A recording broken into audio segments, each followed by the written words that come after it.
தை மாதத்தில் வரும் மிக முக்கியமான நாட்களில் ஒன்று தைப்பூசமாகும். இது பலவிதமான பிரச்சனைகள், குறைகளை தீர்க்கக்கூடிய மிக அற்புதமான நாள் என்பதால் அதிகமானவர்கள் தைப்பூச விரதம் கடைபிடிப்பது வழக்கம். இது தமிழகத்தில் உள்ள முருக பக்தர்கள் மட்டுமின்றி உலகம் முழுவதிலும் உள்ள தமிழ் மக்களுக்கும் முக்கியமான நாளாக திகழ்கிறது. இந்த தைப்பூச திருநாளுக்கு அப்படி என்ன சிறப்பு உள்ளது, எந்த முறையில் விரதம் இருக்கலாம் என்பது பற்றியும் இங்கு தெரிந்து கொள்ளலாம் வாங்க. தேவர்களுக்கும் அசுரர்களுக்கும் இடையே ஏற்பட்ட போரில் தேவர்களால் அசுரர்களை வெற்றி பெற முடியவில்லை. இதையடுத்து அடிக்கடி தொல்லை கொடுத்து வரும் அசுரர்களை வெல்ல என்ன செய்வதென்று தெரியாமல் தவித்த தேவர்கள் சிவபெருமானிடம் முறையிட்டனர்.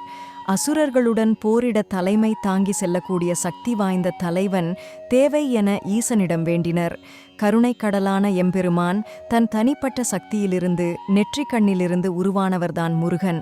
தைப்பூசம் அன்று காலையில் எழுந்து குளித்து தூய்மையான உடை உடுத்தி முருகப்பெருமானை வழிபட வேண்டும். முருகப்பெருமான் படத்திற்கு அல்லது விக்கிரகத்திற்கு முருகப்பெருமானின் நாமங்களைச் சொல்லி அர்ச்சனை செய்ய வேண்டும். வெற்றிலை, பாக்கு, பழம், தேங்காய் படைத்து சுவாமிக்கு நைவேத்தியம் செய்வது நல்லது. சிலர் அன்று முழுவதும் எதையும் சாப்பிடாமல் உபவாசம் இருப்பார்கள்.